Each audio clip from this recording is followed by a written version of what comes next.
When you use your credit card, whether it's at a store, online, or an ATM, a whole process kicks off to make sure the transaction goes through smoothly.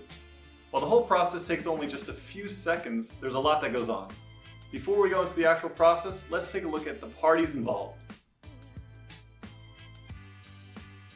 There's the cardholder, who is the initial buyer of the product or service, then the merchant, who is selling the product or the services.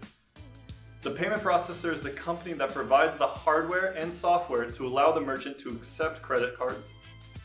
The credit card networks are the major credit card brands like MasterCard, Visa, Discover, and American Express. And lastly, the issuing bank is the bank of the cardholder. The first stage is the authentication and authorization stage. Here the cardholder makes the purchase from the merchant, either physically from a POS system or online. The payment gateway sends the transaction details to a payment processor. From there, the payment processor relays the payment data to the credit card network, like Visa or MasterCard. The credit card network receives the card information and sends an authorization request to the cardholder's issuing bank. In the case of American Express and Discover, they are both the issuers and card networks.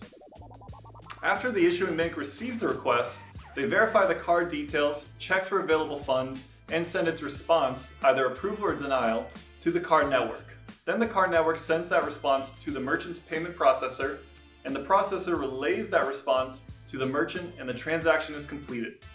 While the initial transaction is completed, there is one final stage, which is the clearing and settlement stage. Initially, the merchant sends a batch of approved payment requests to the payment processor, and the payment processor sends the authorizations to the card network. The credit card network sends the transaction information to the issuing bank, and the bank transfers the funds to the merchant's payment processor. Once that last step is completed, the merchant finally gets paid for the transaction.